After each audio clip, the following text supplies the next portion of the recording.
Morning. Check na natin siya. Pang ano niya na ngayon. Pang 2 days.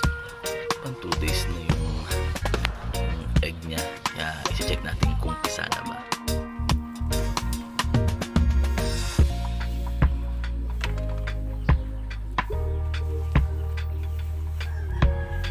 Ayan. Nakapisa na siya. Kaso mukhang merong mga patay hindi niya yata na ibalik sa bubbles. Yan yung mga white na yan ako na naman ito mga pisa. Ayan yung mga black na yan, nakikita nyo yung mga black na yan, mga mata yan, hindi lang masyadong kita.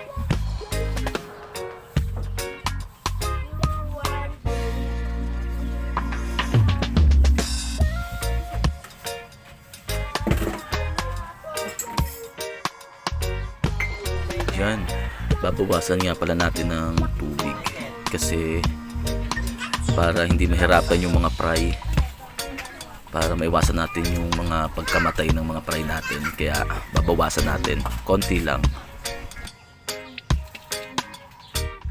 Yan, pati to babawasan din natin, hindi pa naman siya pisa pero babawasan na rin natin para kung sakaling mapisa hindi na natin sila magagambala pa.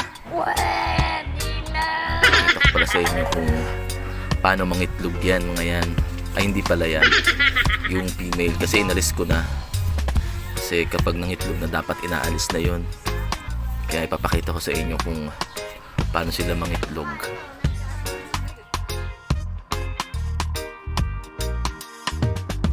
A few moments later. Ayan pala yung first day niya, first day nung pag-prepare ko sa kanila. I-check na natin kung may itlog. Yun, meron na nga. Ayan yung mga white na yan, yan sa ilalim ng bubbles yan, mga itlog yan, mga eggs na nila yan. Kaya success yung pag-breed natin sa kanila. Sana all. Check na rin natin yung isang pinag-pair natin kung success ba o hindi.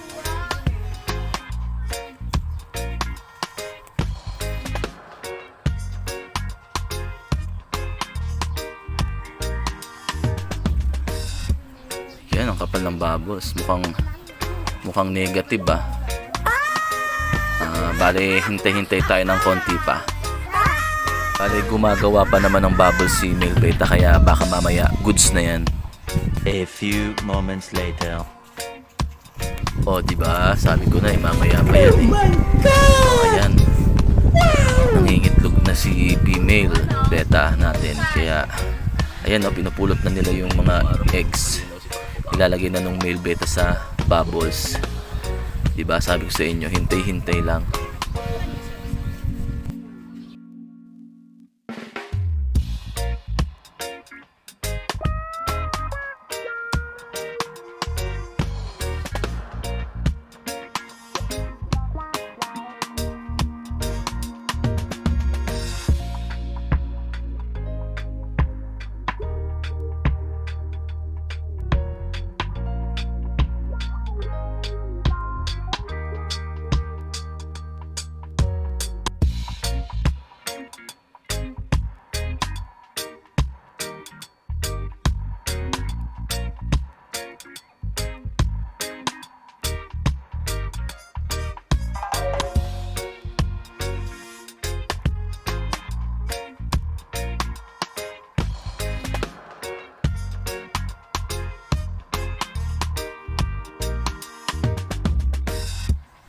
Yan, ito, tingnan nyo mga kakapay.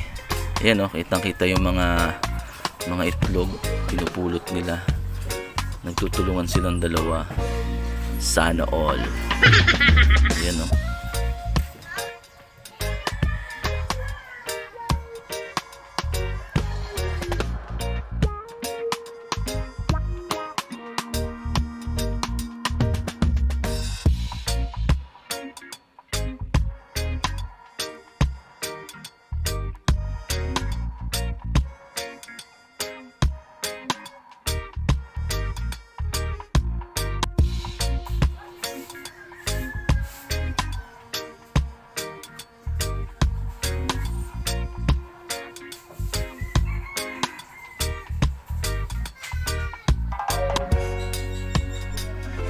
Ayan o, tignan nyo o.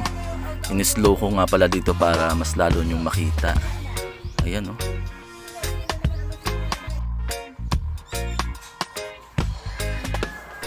Yun, bale success na rin tong isa nating pinag-pair, kaya abang-abang na lang tayo sa pagpisa niyan. Yung isa pisa na eh. So sa una nating video, 'di ba? Kaya maraming thanks sa mga nanonood. Bale, abang na lang ulit kayo sa mga susunod nating bagong video tungkol sa mga beta.